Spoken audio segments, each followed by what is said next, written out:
That's all I'm saying. Nah, don't do Yeah, Chris like Dunn like that. Chris Dunn All gonna make that. it hard for him though. yeah, Chris Dunn will make it hard. I've seen Terrence Mann make it hard for him, so I believe Chris Dunn can make it hard for him. But I don't think Okay. nobody's gonna be able to stop him. Nobody's getting Yeah. stopped tomorrow. That's the beauty of the matchup, though, because we got two guys that can't be stopped. They got a couple of guys that can't be stopped. and it's gonna come down to matchup. That's the beauty of it. You know what I mean? Like Yeah, I want to see how but we gonna match up with 'em. but you and know that's the what though, thing. Terrence Mann has a lot of familiarity with playing against Donovan Mitchell, so he kind of knows his tendencies. Chris And Dunn we ain't do really played too. against Donovan Mitchell like that, so it's gonna We be a do test too. for What him. he It's just gonna with be a the test Jazz. for him. We played them all the time. He was just came from the Jazz. We played Donovan Mitchell more times than our whole team played Utah all the time with Donovan Mitchell. What do you mean we ain't got no familiarity with him? No, I'm talking Hey, about Chris I Dunn. will The say I matchup will say between this, Chris ED. Dunn and Donovan Mitchell, because Chris I Dunn will wasn't say in the this, league when he y'all was might not playing even the be Jazz, bro. We Chris still Dunn beat might the not even Jazz be in the every lineup time. tomorrow though. Yeah, You're not yeah. paying attention to what I'm saying. That's Y'all what I was had gonna all say. new players. Y'all had all new players, bro. It's all about matchups. That's all I'm saying. Yeah, and James Skills made a Harden great going to point, keep up bro. with Darius Garland. So our main No, players yeah, they ain't don't know happening. who he is. So Kawhi don't know who he is. So Zoo don't know Yeah, who but he is. Kawhi's not going to be guarding him, is what I'm saying. Kawhi's How Yeah, not do going to be you guarding him. know? How do you Kawhi not know? gonna be on here, man. Kawhi doesn't How guard the do you best player on know? opposing teams, You bro. don't That's know not how that. he plays anymore. I That's the watch the beauty of game. our team. I'm a That's the beauty of basketball our head, team. bro. It don't matter. I watch every team in the NBA. We're gonna win by 10. With The I beauty feel Darius, of like our Tyler's team, gonna we're go. gonna win by I feel like 10. Tyler's gonna come out with that 3 guard lineup. Watch. We're gonna win by JM, 10 I'm not Man, points. mad at bro, you, JM. if he come out with that 3 guard lineup, we I getting really blown feel out. like he's gonna do that. Hey, I'm Skills. not I'm mad telling at you, I you, really feel he's JM. gonna do that. We're gonna win by Bro, if he come out with the 3 guard lineup, it's over with. I love the You can go and cut that game off. does And Darius Garland yeah, embarrass James Harden in this game tomorrow? yeah. What happened? In my But I opinion, don't know yeah, why because Tyler there. like that lineup for some reason. I mean, and the thing about it, like Darius Garland, a lot of people don't give him credit for his defense, bro. He's a scrappy defender. You know, He he is. can pick He your pocket. is. You know, Yes, he he's one is. of those guys that'll get up inside. Oh, pause, Jesus. So the But back, he's one of those guys that'll definitely make it hard for you on the offensive end. Like if we were shocked how Kyrie Irving was guarding James Harden last year, Garland is going to do way worse than James Harden. I ain't even gonna lie. Yeah. so the And the backcourt, thing, so the backcourt clears our backcourt then. No, it yeah, Yeah, for don't. sure. it Man, does. It Harden does. draws For fouls. sure, man. Harden For sure. draws fouls. Hey, look, Harden don't foul them if no. this was Watch Norm, Harden. oh man, Harden if don't this was put them in Norm foul the first trouble. half of the season, Harden don't I'll put them probably in be foul reluctant to trouble. say that. But Norm gonna take a couple games to get back. I'm not getting I'm not expecting too much from Norm tomorrow. I'm really not. And then I can already see a power struggle going on between Norm and Bogey. I saw it a little bit in the game the other day. It's because Bogey stepped in and been giving us those points, or some of those points that Norm has been giving us. But when Norm comes back, that affects Bogey's touches. So it's like we got to figure that out too, and we got to figure all that out while playing the best team in the league. So I'm expecting that game to be kind of difficult for us tomorrow, but I do think it's a game we can win. Right. Yeah, I only, agree. so the only position that's in our favor is the 3 position, which between Kawhi and DeAndre Hunter. Correct. The center position in our favor too, regardless of what everybody thinks. That's in our favor. Hey, but I can't even say that 3 position though, because if we really want to be honest, when we look at these lineups that we've been running lately, Kawhi's been at the 4. Like Derrick Jones has been in the 3 the whole time. Yeah, no, for sure. That's for sure. And that's one of the things that I'm worried about because we also mentioned Chris Dunn. Chris Dunn got banged up in the last game, and even then, Chris Dunn is not going to be in the starting lineup because Powell is going to be there now. So And it's not going to. You never know. That's the beauty with us. We put Chris Dunn to start and let him chase Donovan Mitchell all freaking game. You never know who we're going to Only put thing in. is, you That's put the Kawhi at the beauty 4 of in that the lineup, team. though. You put Kawhi at the Kawhi 4. wasn't playing the 4. That's why Batum been starting so Kawhi could play the 3. No, I'm just saying. Look. I'm just saying because this is the lineup he usually go with. Like if he goes to 3 guard, he goes Norm, Harden, Powell. I mean Norm, Harden, who's Dunn. Then he goes Kawhi at the 4, and he goes Zoo. That's not gonna work on. That's not gonna work on this team. No, I don't. I'm not saying. I'm just saying I see that lineup. When he was. We ain't been doing that in the past few games. Ideally, the best lineup. It's been Ben Eubanks. It's been freaking Batum. You're talking about starting lineup. Yo, even our small lineup, we got bigger. Cause we got a Ben. Y'all forget that Ben plays with the small lineup and We with you, Ben. haven't put Ben in the starting lineup yet, though. He hasn't done I that didn't yet. say the starting lineup. I said the small lineup. I said the small lineup. And honestly, ideally, the best lineup that we have to throw at the Cavs for real would be the lineup that we've been running with Don at the 2 and Nico at the 4, moving Kawhi to the 3. Yeah. That There we you have size, go. we have There shooting, we you have go. everything. But I highly doubt that's the lineup that we run tomorrow. That's I what I was gonna say. literally That's what I would would probably argue is bet Dorm against it. come off the bench. Like if you do that lineup, Dorm come off the bench. But I mean, I know you guys say Dorm's not going to be coming off the bench anymore. No, he's not. You know, No, and you can't but lose your starting spot to injury. Not even in football. No, I'm Yeah, we getting need back in him to get form. back He to where gonna he be was. starting. We need him to get back to where he was. So yeah, we need him to start like we don't need to put too much on him, but he needs to start ramping back up and get back to where he was at. Fuck all that. I ain't even gonna lie. Fuck all that. I'm gonna need Norm to be a goddamn superstar tomorrow. I ain't even That's what gonna I'm lie to saying, y'all. bro. That's what I'm Like, saying. We Hey, need Norm to you go right, crazy. Ted. You right, Ted. I just don't think you're gonna have it in him, bro. I really don't. But coming yeah, I back mean, off a hamstring injury, running around Yeah, chasing bro. I Harden just and running around chasing Donovan Mitchell. I mean, those guys they good running around off yeah. We got I mean, Kevin Dunn to do hey, that, fam. We not even hey, watching our team. We got Kevin Dunn to do that. hey, out of 4, should we go with Batum or should we go with DJ tomorrow? But I man, feel like we should go it should be with Ben Platoon. Simmons. I don't know why we ain't broke out the Harden, Norm, Hey, I'm with Kawhi, you. Ben Hey, I'm Simmons. with you. I would love that to go with Ben, And bro, but they haven't did it. that's our biggest and best lineup right there, man. I just know I Kawhi agree. needs to be at the 3 tomorrow. He don't need to be at the 4. He needs to be at the 3 That's a fact. tomorrow. That's a Whether fact. that's with Ben or whether that's with whether that was Ben or Nico, I don't care. But one of them need to be at the 4 tomorrow, not Kawhi. Kawhi been at the 3 since he been back. Kawhi ain't been playing 4 since he came back. So I don't understand why you worried about Kawhi been playing 3 since he been back. That's why Batum is starting at 4. Like we Yeah, changed all of didn't that. watch the game last night. Jay. Yeah, I did. Kawhi came out Kawhi there definitely playing the 4 last night. on the small lineup. Maybe you DJ was can. playing before last night. I think Skills. Didn't If DJ it's a start the lineup? small lineup, on a small lineup, but The small lineup was Ben. Ben was at the center, right? Ben But and he could play Batum. for You don't. against Hornets because Hornets got a small team. So yeah, Kawhi Yeah. can play Yeah. forward Yeah. against the Charlotte Hornets. They're a G League team. Yeah, he could go Yeah. out there and play forward. But we playing the Cavs tomorrow, and we're gonna need him to stay at 3. Yeah, I want Kawhi. Yeah, I want him at the 3. I want He Kawhi definitely need to stay at the 3. on DeAndre Hunter. I don't want Kawhi having to guard the best player because we need Kawhi to drop some crazy numbers. I ain't gonna lie. We need Kawhi to drop like 30. I ain't gonna lie to you. Hey, off our bench though, I do like the Ben with Nico though, because that I like that. You know what I'm saying? Yeah, and that's what I was gonna say next is this bench lineup that we have is gonna have to play impeccable, man. Like it's really gonna be determined by the bench points because I do believe this. Shit, you got me there. I ain't a Cavs fan, so I don't even really know like that, All I know dog. is like Isaac Okoro, and I don't really know they bench like that. Yeah, I don't know they bench, but yeah. My point exactly. My point exactly. So, like, if the bench can come out and give us at least a good 30 points, you know, I think that'll be a tremendous help to the starting lineup because our bench play is definitely getting a whole lot better.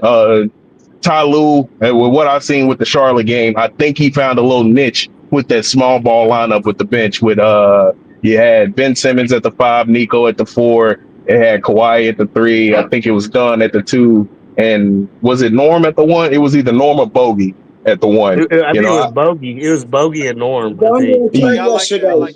Dunn didn't play But Bogey last got to night. be better at defense, man. His defense is He do. like he got to be Or better. you gotta put defense out there with him. I don't know. We just gonna outscore you. We just gonna outscore you. I guarantee you, we just gonna outscore Cleveland. We just go. That's how we're gonna beat Cleveland. We gonna JM, that outscore is damn near impossible. You talking crazy, Jay. How we gonna with our offense, you think we finna outscore Cleveland? And the Magic just did it. Fam, you think we not scout? You think we didn't watch the Magic game to see how Magic beat the Cavs? We just I simply don't gonna think that outscore matters, you. JM. JM, And Magic only had Banchero. Are you kidding me? JM, I don't. been playing. JM, I don't think you understand how easy it is to scout the Clippers right now. Yes, That is a really easy thing. I'm gonna say the Clippers. It ain't easy to scout us. It's clearly easy to scout the Cavs because the Magic did it. So you think No, but how is it clearly easy to scout them, JM? They got the best record in the league. and the Magic beat them. What's your point? JM, the Magic, and not even that. Like, I don't think y'all give these young teams enough credit, bro. The Magic is one of the best defensive teams in the league. Like, I don't think y'all realize that shit. We number 4, and we number 4 in defense. What's your point? We number 4 in defense. My point is we're number 4 in defense. We're number 28 in offense, JM. That's my fucking point. We can't outscore a team that is the top of the league. That's what we 22nd. My bad. My bad. Honestly, that's probably how we're gonna beat them, though. We're gonna have to use our defense. Gonna have to be impeccable. And that is why I'm saying, like, when it comes to Kawhi tomorrow, Kawhi needs to play on the defensive side of the ball. Like, I would want to see Kawhi guard Evan Mobley. He does. I agree with that, JM. And I've been loving his defense lately because you can tell he's getting back into that mindset of I want the fucking ball whenever I want the ball. And that's the Kawhi that I like seeing. When it comes to this game tomorrow, we can't afford no Debbie Downers. We got to win everything, man. Right now, it's crunch time for fans. It's either you a fan or you not a fan. It's crunch time. We don't need no. I'm with you. Hey, I'm with you, Kawhi. Hey, I'm with you. I'm with you, Kawhi. Come on. I ain't with you. I'm not gonna be a delusional fan. I'm gonna call it like I said. Skills a real nigga, bro. I swear to God. Yeah, I'm gonna call it like I said. I ain't gonna be sitting there. Hey, JM, if Kawhi was talking like that, we probably have more motherfuckers out here ready to go. Man, hey, you didn't hear Kawhi. Kawhi been talking everything after the post game. You didn't hear Kawhi talk last night, fam. We got to do it for our team. It's crunch. He said that 3 games ago. This is crunch time. We can't be. I agree. It is crunch time. We all got to come together. That what Kawhi said last night. We all got to come together. We got to do it right now. No more excuses now. I don't want to hear no excuses now. The West is so wide open. Who y'all think gonna be the X factor tomorrow? I'm not gonna lie. If we play right, we can win. We need to win every possible game. So we need to get the 7th seed and above. We need to get out this 8 seed. I ain't gonna lie. These next 3 games, I see us going 1-3, dog. I ain't even gonna lie. I said we going 3-0. Nobody gonna beat us. I said we going 3-0. Nobody gonna beat us. We full strength, fam. Hey, as a Clipper fan, I'm with you. A realist, I'm going at least. I want to at least get at least 2 of them. Here's the thing, Rob. If we can actually get that W, like if we can get the W tomorrow, I do think that'll be a big confidence booster to the team. I feel like that'll give us that swagger we need. That'll give us the edge that we need. You know, if we beat them, if we turn around and beat OKC, those would really be, you know, the really best teams that we done beat all season. For real. Yeah, you know, so 2 best wins of the season. Exactly. Hands down. Though. I ain't gonna lie, we can beat the Knicks though. They ain't even got Is Brunson back yet? Oh yeah. We can beat them. We can beat the Knicks again. We don't know how to beat them. Yeah. I want the OKC win. I want the Cleveland win. I'm gonna be real with y'all. Them the wins that I really want. You know what I mean? That's a fact. Hey, that's a fact, Kills. That's what I'm saying. I want Cleveland though. If we lose in that, I'll be cool. I mean, as long as we get Cleveland, I feel like we need this one. Like you said, as a confidence move. Nah, I want it, bro. I want it bad. I ain't gonna lie to you. How we look against Cleveland is how we gonna look against OKC. Cleveland is not in the West. You got Memphis and OKC in the West.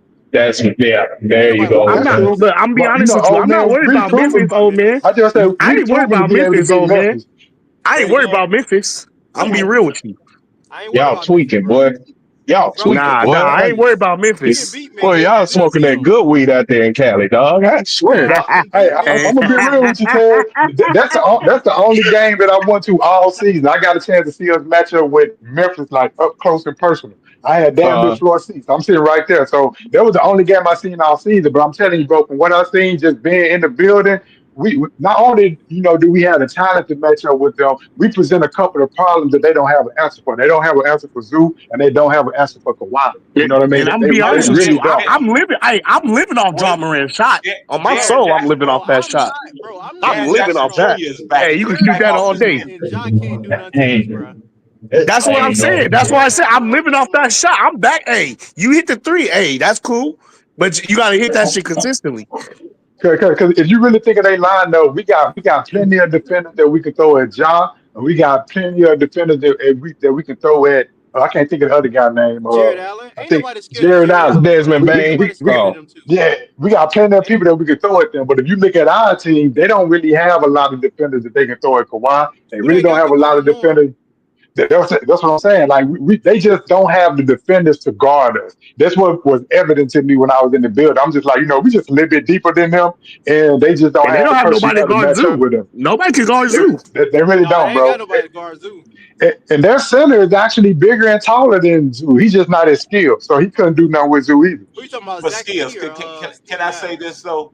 What's up? We played against the Pelicans, right? Oh yeah. Yep. And Kawhi had a good scoring game. Harden and Zubac had a good scoring game, and we still lost. But oh man, look, I'm gonna say this, old man. Pelicans got our number though, old man. You can't do the Pelicans got our number. Yeah. They know how to beat us. Okay, but the Pelicans is not as for the past okay. Just because their record is not good doesn't mean that don't matter. They got a mindset. Pelicans know how we play. They not as good as Memphis. So what if Memphis seen the game and scouted the game? They don't got enough personnel. Nah, they don't got enough personnel to guard us like that though.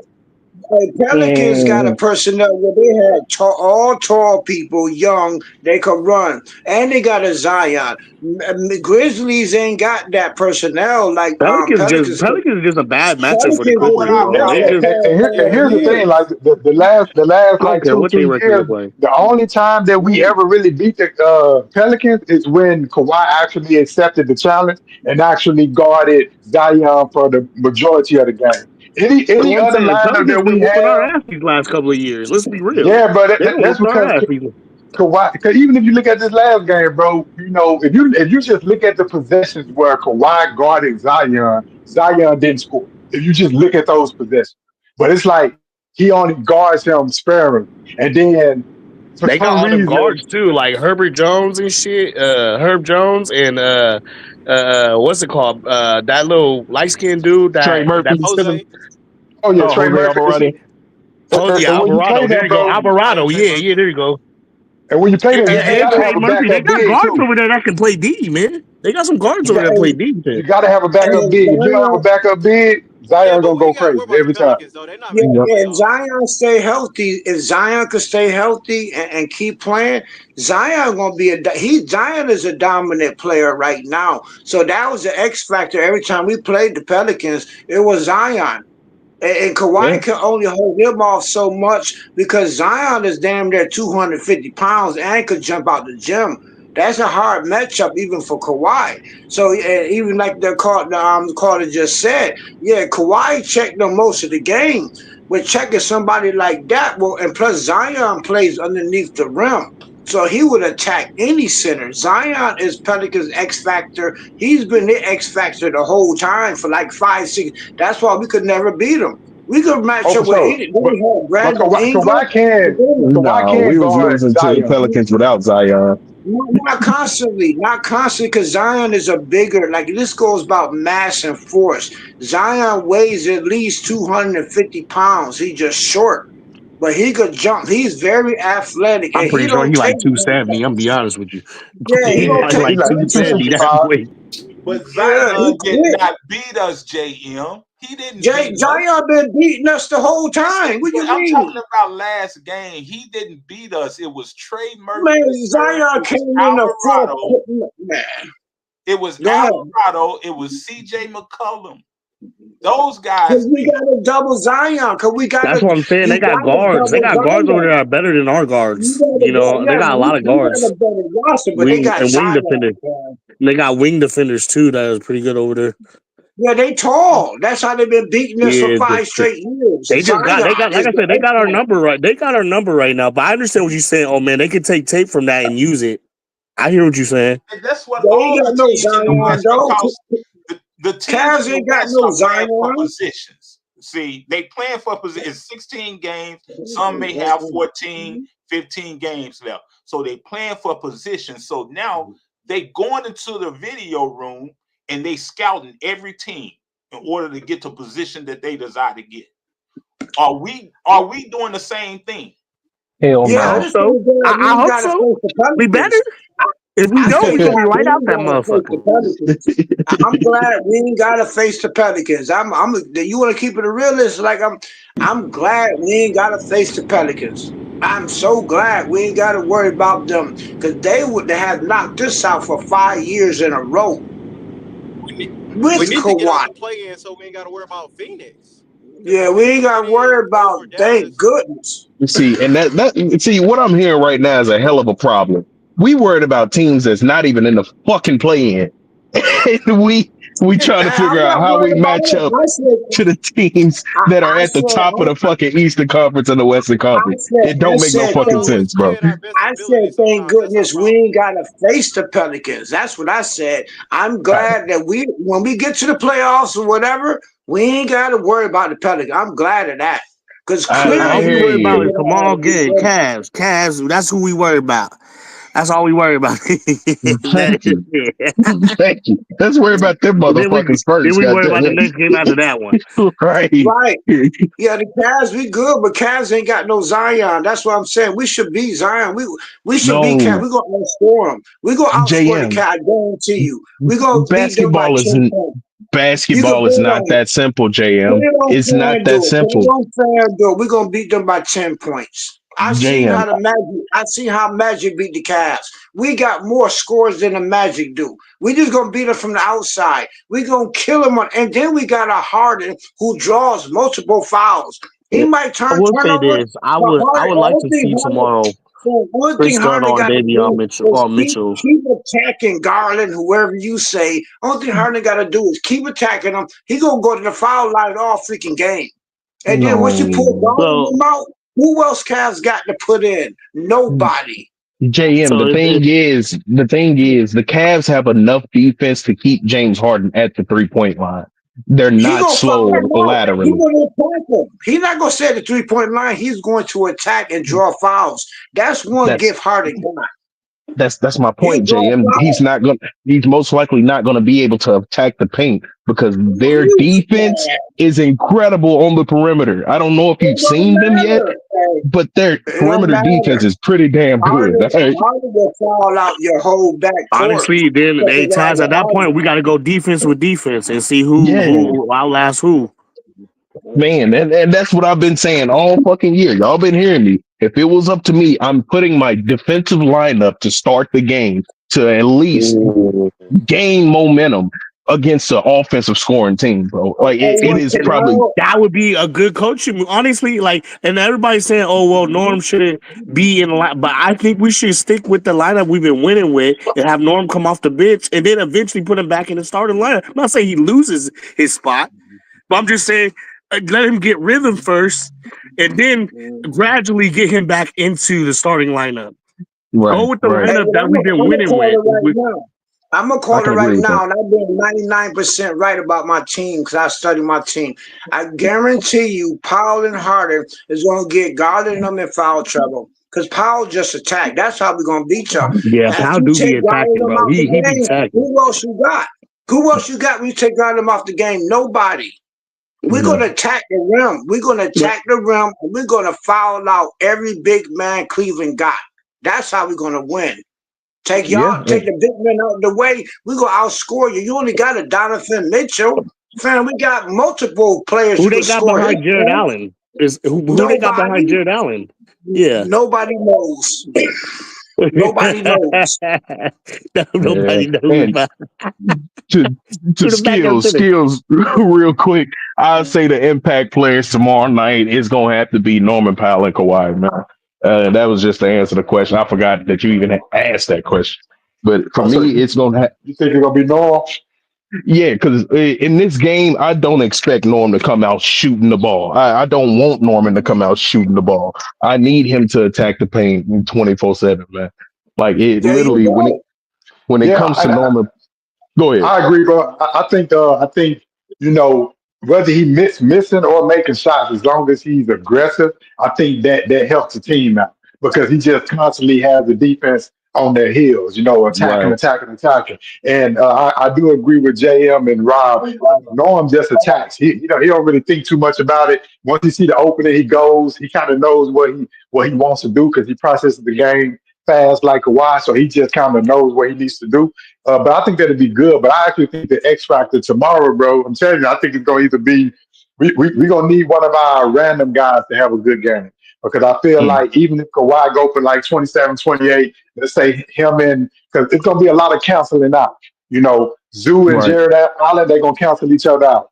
Kawhi and Donovan Mitchell, they may cancel each other out. And I think it's gonna take the X factor gonna be like a Derrick Jones Jr. or a Bogey, somebody that's gonna go off for 5 from 3, 5 from 6 from the three or something like that. That's what we're gonna need. Right. That's a Yeah. fact because you never know what you're I gonna get agree with with DJ. Right. You ain't what I lying, mean? Gonna So Rob. need, you're gonna if need we can get James something like Harden. that, James Harden gonna be the X factor.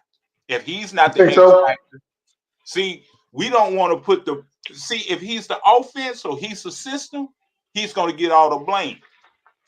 See, because he knows that there's other players that's supposed to play up to the capabilities playing against Cleveland. So that's the reason I'm saying we've been raving about what James Harden been doing for the last few games, but now the test is what you're going to do against the big teams now. What you're going to do against Right. the best teams. See, the pressure Hey, is on what? him. Let's put that pressure on him so that we can shut up the naysayers. See, But He we is my already know what he's gonna do, old man. We already know. Harden, my Hey, X old man factor. taking a head, boy. Harden is my X factor. Harden, my X factor. Believe it or not, Harden is my X factor for tomorrow against the Cavs.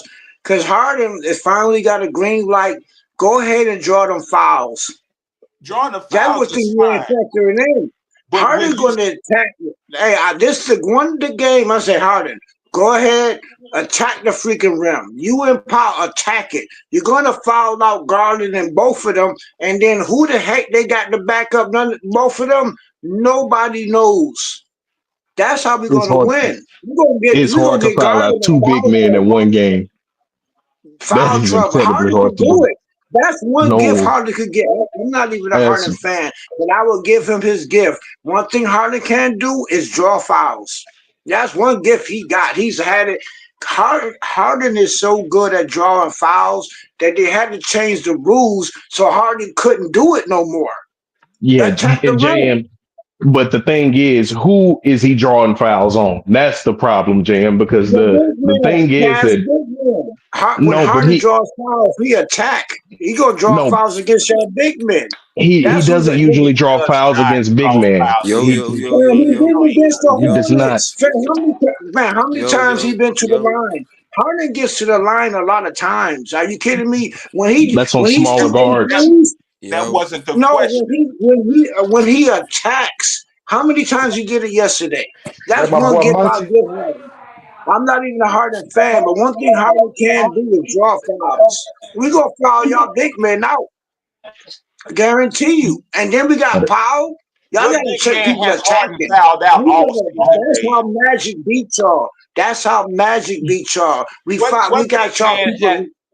Yeah. has Harden fouled out all season? Harden get people in foul trouble. No, I'm that's not not what even I a Harden asked you. I fan. asked you what big man, based I on don't. your A statement, lot of them. have beat. A lot of them. A lot, because that's when they changed the rules, so he couldn't do it no more. A lot of them. I'm not a Harden fan, but one thing I give him credit for, he will draw fouls. He will foul. If Harden keep taking the ball to the middle, he gonna foul up, get both of them in foul trouble. So who Hey, has that's he how we've fouled been doing. out against other teams? Who has he fouled out in the middle? Get you in Nobody. foul trouble. You ain't gotta foul you out. They just get you in foul trouble. Take them two big men out. Once again, this is yeah, gonna be our coaching strategy. I'm gonna tell you straight up. Harden and Yo, Paul and Bogey gonna keep yo, attacking your big men, and they're gonna be in foul trouble. Watch. yo. Y'all ain't got nobody else to come off the bench even match our score. Now I'll let the next caller What's go. up? What's up, All y'all? right, What's up? what's going on, Monty? Yo, what's Yeah, up, what to do, y'all? Monty? Monty. What's up, y'all? What's up, y'all? Hey, y'all got JM sounding like a James Harden fan today, I see. Yeah, Yeah, that's what it sound sounds like The it like. though. roles have But I reversed. use James Hey, Harden's hey, strength hey, as hey, a JM, the team. last time I was on here, you was against get Harden on the team, get him off the I team, all am. this. And then now let's get James Harden in foul trouble. Let's get him to the line. Like what? What we doing, man? I use his strength. I'll use this for his strength for when. No, I want him to attack. Like I said, I give him the green light to attack, not to pass the ball. Attack. Just go Man, straight for the rim. He will draw man, the foul. I just think that was a cool win against the Hornets. I already knew y'all was gonna beat them. I just think y'all got a lot of things y'all need to get, understood. I don't know why Kawhi is the second option or why he's not, the office is not being ran through him. But I guess James Harden's system, I guess everything will be ran through James Harden. I see JM is on the bad wagon. He on the James Harden bad wagon. I just don't think it's Only for good for one y'all, man. game, not Monty. Only for Man, one game, Monty. I feel you, but I've been listening. I've been listening for a little second. I've been listening to y'all. It just seems like JM, you on the hard and bad wagon. Y'all scared of the lower teams. Y'all don't know what y'all gonna do against the upper teams. Like I don't That's know. what It's a I'm lot of saying. confusion up here, man. Like Taz hit it on the nose. He said, "Why the fuck are we being scared to play these play-in teams? Why are we worried about teams that's not making the playoffs? We need to be worried So we about the can get a top better four in the East and matchup. the So we can top four in face the the West." Lakers. So we can face the Lakers. We get 6 seed. We gonna play the Lakers. That's why I Y'all want not the 6 sixth seed. seed right now, JM. Y'all We're like the gonna eighth or the get it. ninth seed. Y'all Yeah, not the no, sixth we the seed. seventh. We're gonna get it. We're gonna play the Lakers and knock them out. That's why I want the 6 seed. But go Uh, ahead. My fault. My fault. Go nah, ahead. Go ahead. the Warriors only lost like 1 or 2 games. They've been winning. So I don't think they coming out that 6th seed. I ain't even gonna lie. But y'all on a 3-game winning streak, and that's cool.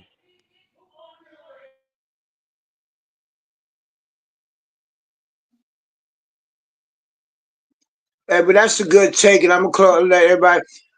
The only thing I want Harden to do on this game right here is does what he does best, which is draw fouls. I don't want him to hold the ball or nothing. But one thing he is good at, he will attack and he will draw fouls. Who That's the y'all best. who y'all play? Cavs. We play the Cavs, Oh yeah, and nah, that's how we're gonna get their big men out the game. that's gonna be a tough game. They just lost to Orlando last night, so y'all can win. That's But what that's I gonna be a just tough said. game. And they Is Mobley playing tonight? Is Mobley playing? Shit, I don't even know. Yeah, He but ain't. Monty, you know what? They What's lost up? against What's up, Orlando. old? They I lost ain't even against know my man, Orlando, but old they was man. on a 14, 15 game winning streak. I ain't even And know old then man. Orlando came in I ain't and they even know you young was. kids like What's up, Don old man? Chero I ain't know started my man, attacking the old big man men was and up got there. them in foul trouble. That's part of the game too. Get them in foul trouble. Banchero damn near beat them by himself. Got them in foul trouble. That's how we beat a team with two big men. Get you in foul trouble, and then you ain't got nobody else to beat in. You ain't got I nobody else to bring in. I get that That's how JM you coach. is easier said than not. It's easier said than done. They the best team in the league, so I think you gotta hold them to that standard. The Cavs are the best team in the league. They lost last night because Donovan Mitchell couldn't tie the game up. But you know what I'm saying? Like you gotta expect what you gonna get from James Harden. You gonna get some good nights. You gonna get some bad nights. So hopefully y'all do beat the Cavs. Y'all really do need that win.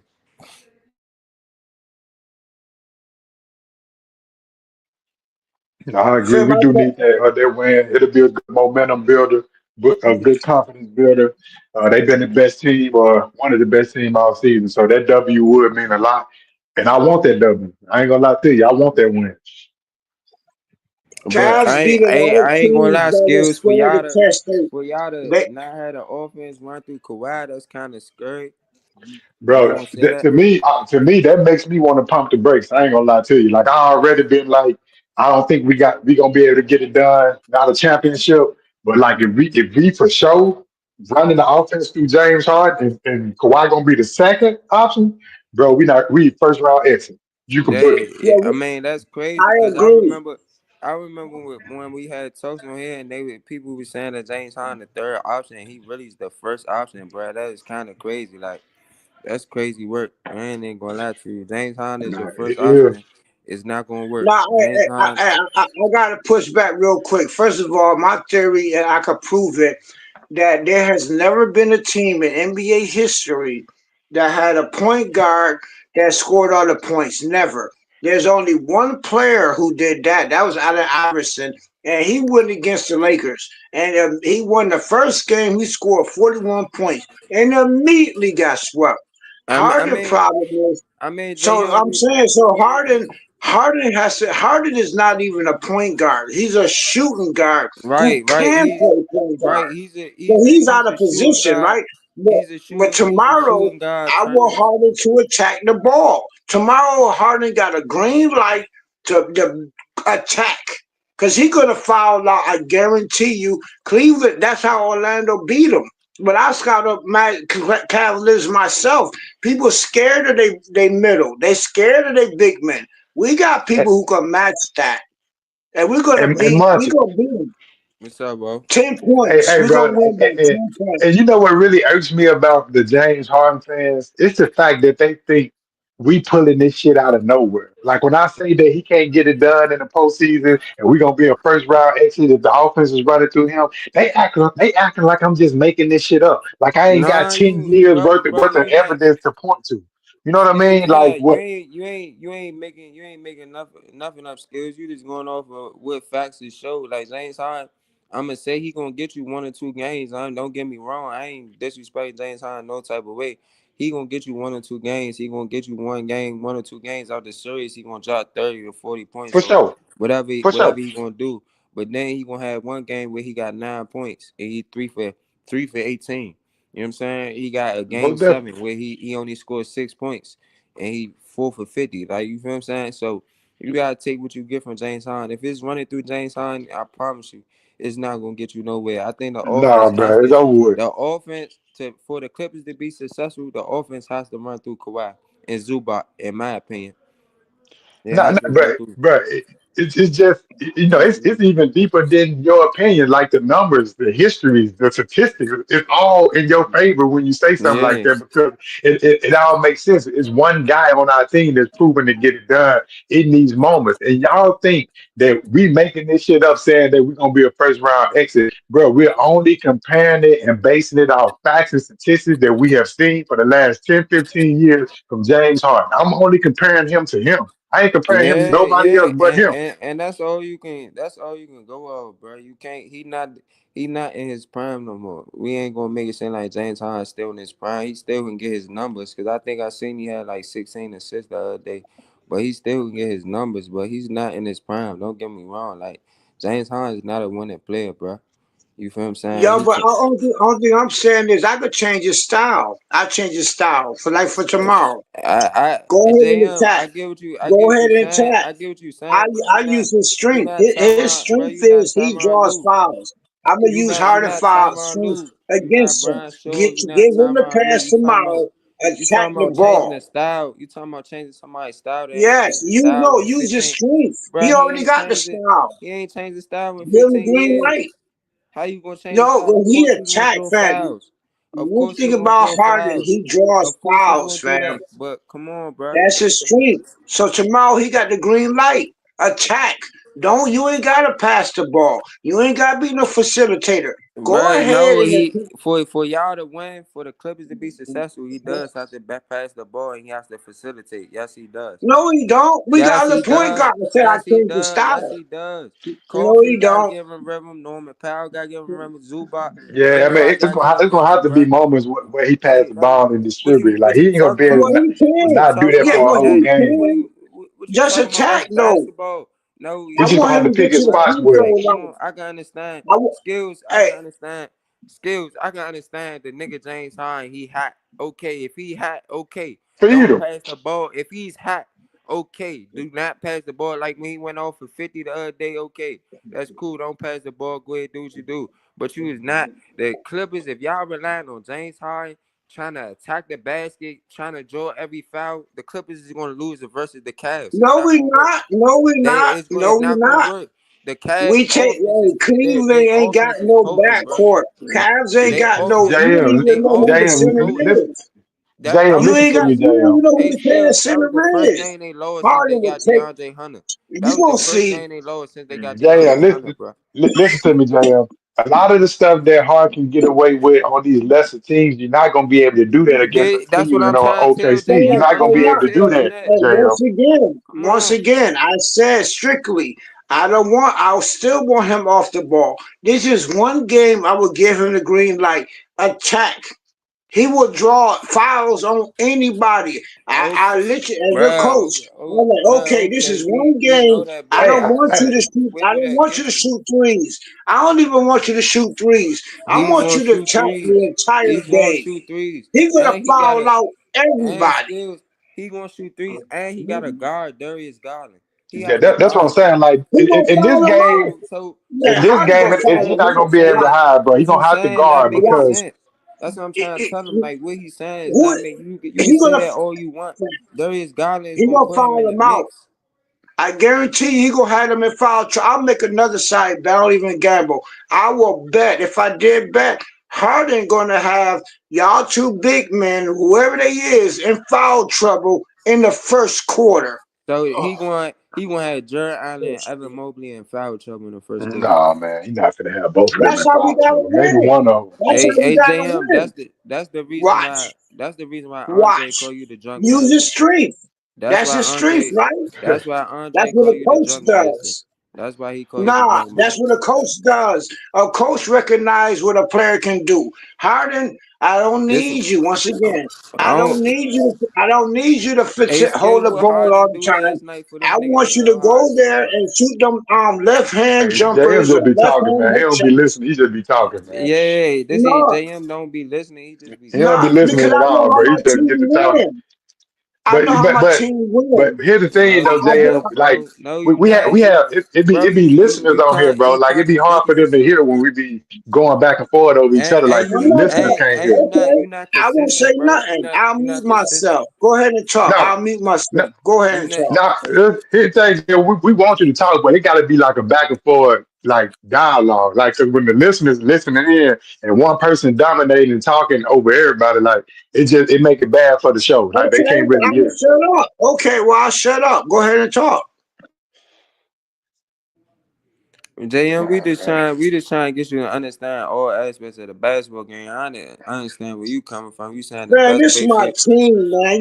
I, You cannot tell me nothing about my team, especially when you like another team. I'm a let my shit say Clipper fan. That mean I'm a fan of my team. How you gonna say I'm wrong? I'm I'm not, not wrong. but nobody not saying that. Nobody not saying you wrong. That's the way you feel like that. Give the Clippers the best chance to win. Am I right Yeah, or am I wrong? You said the best chance for y'all to win is for James Harden to attack the basket, for him not to pass the ball, for him to, drop you know what out. I'm saying? Like that's what you said. You said for that's the best way for y'all to win. For him not pass the ball, for him to attack the passer and get him the green light. That's what you said, right? Last time, what I'm telling you is you not consistent. The last time you was up here, you said James Harden need to be off the team. I've heard you say that multiple times, but Yes, I still today you woke up on no, the I left still side. agree with that. Today No, you so woke up you on the left side of the bed and no you no you everything on missed the James show Harden. You like get a ball to James Harden and everybody watch earlier out. in the You was no talking about early in the show. you I was said talking about I'm done with you the was up here bickering. talking I about said the I'm done ISO with the ball. bickering. We need everybody. So I'm done with the. I said that earlier in the show. You missed it. I like you know what? How you gonna Right say we now need we all got to everybody and come you told together. him don't We got pass to the come ball? together completely as a team. So Harden is a very valuable asset. I never said he was washed. I said that long as he You don't turn wanted over the him off ball, the team. What are you talking about? I still do. I still want him off the team, but we still got to win for this season, don't we? I can't kick him off the team now, but he got assets that we could use right now, and one is fouled out Cavaliers big man. I'm still a coach. I think like a coach. I I don't still Hey, I look, don't, I think don't think hey, so. look, JM. What I if he don't disagree. I foul out don't the think you think Cavaliers like a big coach, men? bro. What then? What? Then we're gonna have Powell do it. Cause we're gonna attack them big men. Cause one weakness I see with the Cavs, people scared of their big men. We got Okay, a so team that we're gonna attack them. what if Darius Garland and It's not Donovan people Mitchell scared of their attack big man. They Zubac force the you. same way? They That's what force you I'm to their saying. He big not man. It's old We not they still got scared of a man. their big That's what man. Kawhi. I'm We saying. still got Kawhi. We He not still got a comprehending that. Bogdanovich. We He not still got a comprehending. Ben. We still got other players. He not I watch how Magic comprehending, beat bro. them. He Fam, not I compre literally he watch not how the Magic comprehending. beat the Cavs. He The not Magic was the comprehending. first team to This the stop best Cavs team in the 15 league. game winning He streak. not And the comprehending way the that they Cavs, could do the same thing on the other The end. way the Like Magic did it, was they attacked their big men. That's Cavs' weakness. Attack their big men. Because there's nobody else coming off the bench. It's a coaching Yo, strategy. what's up with what? What y'all? What's you up with talking y'all? about? What it do, Mad Max? What's good? What's good? How y'all Man, both doing man. today? What's All up, right. bro? Man, just cooling, man. I, Trying to talk some sense to JM. that shit that ain't possible. Fam, I'm a Clipper fan. Hey, whatever you want to say, but I'm a fan. That's what my JM, name say, that's the Nah, fam. thing about No, we JM. we get That's the that. We thing. salute you, get that, JM. but We salute you. like That's the thing JM about it, good, just JM. man. saying, You're bro. a You Clip. gotta make Good. sense. You're a Clipper fan. I think most of us are basketball fans. Like that's the difference. That's the difference. Hey, you got a point. That's why they ain't saying nothing outlandish about the Cavs like you is right now because they respect the game of basketball. They know if this is gonna be a tough task y'all got to face coming up. It ain't as simple as you just saying. And now Harden can barely beat somebody off the dribble and you talking about fouling them out. It's That's what I'm saying. 2025. That thank you, man, Max. That's exactly what I'm It's saying. Like 2025, not 2013 Harden we talking about. No, facts, bro. But I So did want to say Harden this will about go. Harden though. When my boy Go Daquan ahead, my came up fault. Go earlier, ahead, right? my fault, my fault. So I've been listening since the start of the podcast, right? So when my boy Daquan came up, y'all all got on this. Hey, you went out, Max.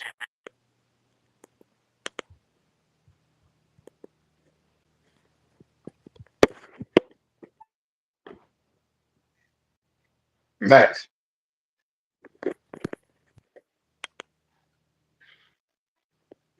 yeah, It sound like I It's on think, you, man. Kirk. It's I on think you, he went Kirk. out.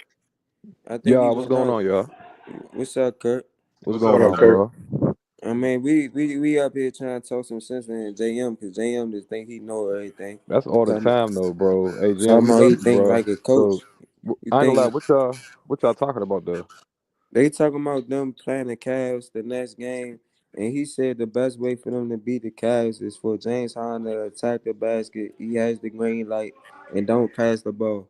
And we're telling him that the That's Cavs not. are the best team in the league. They also got Darius Garland and Donovan Mitchell. And just because they lost to the Magic last night, it don't mean that they just gonna be up and just gonna get in foul trouble and just gonna foul James Harden every time he drives to the I'm lane. not gonna.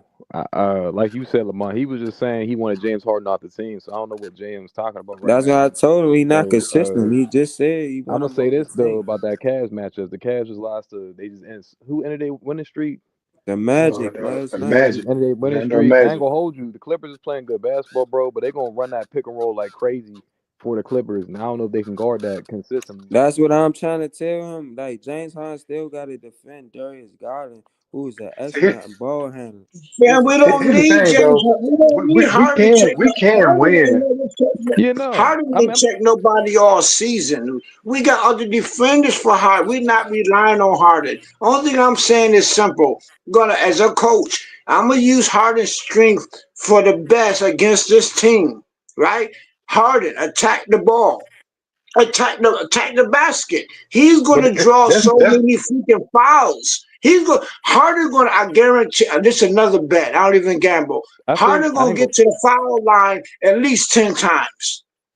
I'm not gonna At lie. I least ten think, times. but here's my thing, Jam. I mean, I don't think Harden's the key. I think Kawhi the key and Zubac yeah. because they can't guard him in the post. Like you gotta post the Cavs. You gotta post them up, and that's what the Celtics be beating them in the playoffs because they post those little guards up. You gotta post Darius Garland, Donovan Mitchell up. You gotta post those little guards. They gotta attack the matchups. The And Clippers then gotta check attack the this out, matchups. Kirk. Kirk, what if Donovan Mitchell or Darius Garland attack James Harden